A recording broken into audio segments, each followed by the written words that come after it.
Man, it's spectacular out here today. Look at this.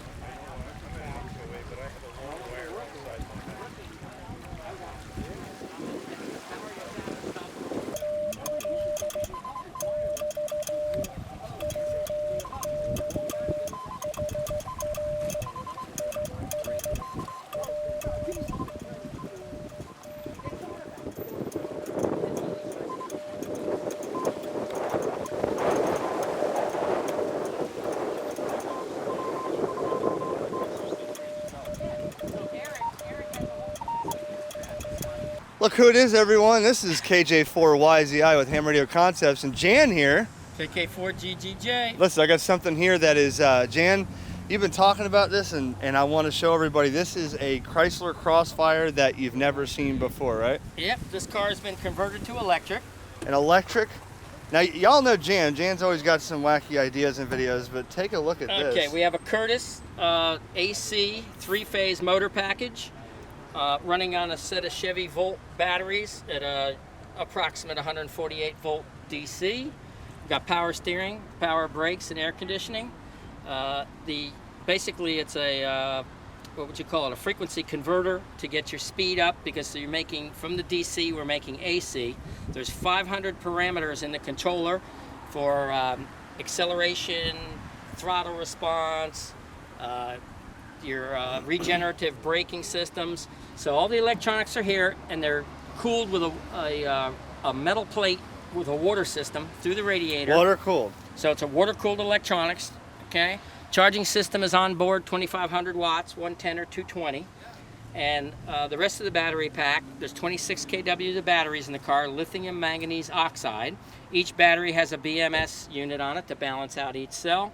And the rest of the battery pack is in the back of the car. So now, hold on a second. So this is your AC compressor. Yep. This, this is a... No. That's your vacuum pump, like a diesel has. Oh. Okay, to run the power brakes. That's my power steering. Okay, now how does this, when you turn it on though, does the motor just sit there and spin just so you have... I can run it both ways. I could leave it in neutral and have the motor spin at an idle speed of 500, or I could just let it shut on and off at the size of the motor traffic down there. light. That's a Look at Curtis. that. So that goes right back to the transmission. Yeah, it's hooked directly to the 6-speed Mercedes-Benz transmission that these cars are equipped with. Now, for all the ham radio people out here that, Jen, your buddies are going to love you. What do we got in the back here? Well, first, the last thing up front is your 12-volt system to run the radio, the horn, the headlights, and everything. So I have a Meanwell converter that goes 148 volts to 13.8 to keep the house battery charged. Okay. Okay? Now, we come to the back. This is funny. This is going to be on both channels, Jan, because this is definitely suitable for... Well, this is suitable for survival or ham radio operation. This is off-gridding / ham radio. That's right. Okay, so the rest of the battery bank here, we have each set of batteries across. We have 348s, and there are 4 rows of them in parallel. So 348s in series, and then 4 in parallel of lithium manganese oxide. So this car is set up at 26 kW battery bank.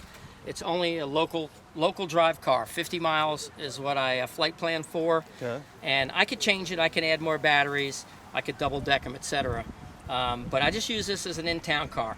Now what I did yesterday was I added, this is 100 to 150 volt DC to 120 volt AC sine wave continuous duty inverter. I remember you talking about that on eBay. Yep. So 100. So say it again. 148. 100 to 150 volts. DC in to an AC to 120 volt AC 60 hertz or 50 hertz, but set on 60 hertz sine wave continuous duty. So we're going to flip this on. It's going to give us a fault indicator because the AC coming into it, there is no AC coming into it. But we'll light up the inverter, and we'll go through the windows. Fan is running. Like I said, I have to work on the programming and the status of it. You could check my battery voltage. We're online. We're normal. It's in bypass fault because there's no AC coming in, and we're going to show the data. So we got 119.9 coming out, 60 hertz coming out, and we got 144.1 volts coming in. So what I did this morning was let's follow. Oh, you got an extension cord. Follow the yellow brick road.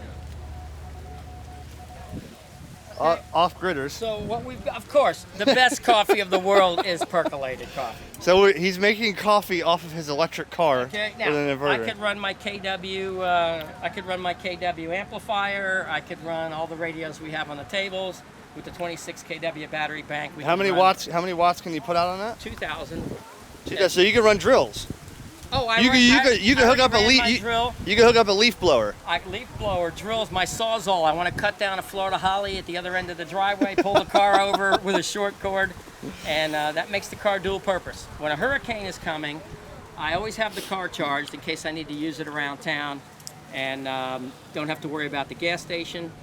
And this way I could run a couple of cords in through the garage and run the refrigerator, the television, the lighting, a fan, and my modem and cable TV box, and run it for days. So here I am, right? Here I am putting solar all over my RV with battery banks to keep a off-grid situation, and this guy does it off of his car. I drive around in my battery bank.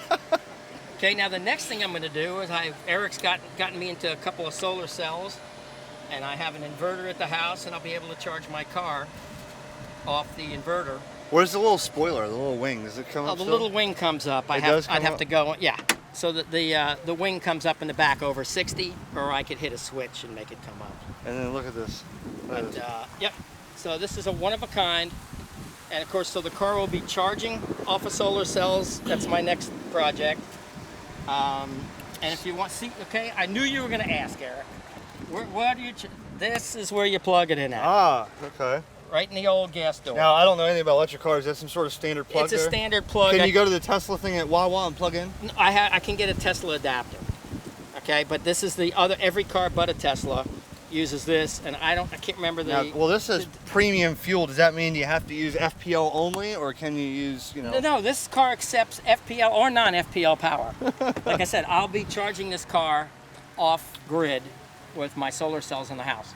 I go to work in a different vehicle, so I could use this one, leave this one on a slow charge on 120 volts at 1,250 watts. Look at that, man. That is so cool. So let's see. Ham radio operators. We'll put it back in standby. Ham radio operators. You could put your, like Dwayne over here. You can have your ICOM 705 or your IC 7300. You can have it plugged in here. With, well, how would you do that now with 12 volts? Because this is putting out 120. You don't need to go back to a 12 volt converter, right? Okay, Eric, I knew you were going to ask. Oh, no. Jan's got everything. So what you do is,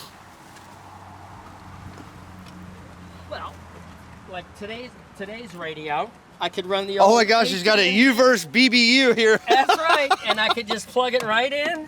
He's got a U-verse 3 amp battery backup unit. And there you go. So today is QRP day. That's all I need to run. I could run, and if it gets weak, plug it in the extension cord.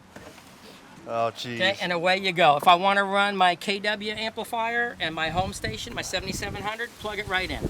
I could run both of them. Man. So there you go, Eric. I told you it could be done. It can be done. Jan, thank you for showing me all this stuff. For those who are interested, and stuff like this, subscribe. Hey, Jim. Subscribe to the channel, but I'm going to put this on both channels, Jan, because this is off-grid / ham radio. I have two other electric homemade cars. One's 48 volt DC 3-wheel motorcycle, and the other is 116 volt DC Ford Festiva. And you could always make your battery pack moving. There's no reason to have your battery pack sitting still and only doing one job. You go out and have a good time, take your battery pack with you. Parting words for those who are on HF. Well, on HF, first of all, the bands are good. On 10 watts, I worked Canada the last couple days. There was a KC-130 air tanker on Wednesday. I worked Canada, Long Island, everything on 10 watts out of my car the last couple days. So don't say the bands are dead. I can't find my bands are dead shirt, the scope head. I don't have I that looked one. again. I'm wearing an AMSAT shirt right now. Oh, well. Hey, don't be a scope head. Call CQ. Don't forget. That's right. Thanks, Jan. Good seeing you, buddy. Gary's got his 705. How you like it, Gary? Great so far. And what is this that you have here? This little tuner here. This is the MAT 705 antenna tuner. Oh, well, you know, everybody's asking about a tuner for this radio. So how does this work? It runs on a 9-volt battery, RF in, antenna out. This is the tuner connection to the IC 705. 3.5 millimeter for the tuner. Power on and off. And when you press the mic button, it RF tunes. Oh, it senses the RF, it just tunes it up automatically. Broadband tuner? Yes. So how do you power that? It's got a 9-volt internal battery on it. How long do you reckon it lasts? 3 hours maybe. Continuous I wonder use. if you could put like a little rechargeable lithium thing in there, you know what I mean? Probably, but you'd have to cut a port into it to get to it. So that comes like that when you buy it, that box. Correct. With the Allen wrench to open it up and replace it. And what's the cost of that? $229, $215. Does ICOM make anything like this? ICOM does not make it. It's an add-on third-party tuner. I like how it's small though. It's not This that one big. came from Vibroplex, as a matter of fact, the company. Oh really? Okay. But everybody's got them. I think Engineering, DX Engineering has them. Gigaparts might have them. Right. And is this your battery thing here, the ammo can? That's my Bio-NO 20 amp battery. Nice. Interesting. Cool. So you've been making contacts on the 705? I just talked to Richmond County, New York on 10 watts. Sweet. The New York QSO party's going on right now. Well, I'll put a link in the description. People are going to think about that tuner. Thanks for showing me that. All right, you're welcome. 9,000 miles. I could drive that for you.